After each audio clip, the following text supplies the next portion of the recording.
Hi, to reset your Canon TR4500 series printer, you just need to switch on the printer and go to the display panel, and I'll show you how to do that. Now click on the setting and go for the device setting option in setup menu, and here click on until you find the reset settings and click OK. Now here you can change all the settings one by one if you want. For example, if you want to change the data fax settings, if you want to change the network setting, or if you want to change the Wi-Fi direct setting, everything will come to the normal. And once you click, and that it will do all the resetting here, and then you can use the printer with the new settings.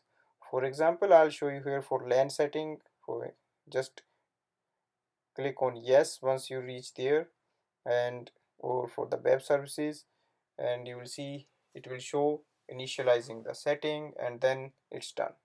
So it's very simple to reset this printer. Thanks for watching.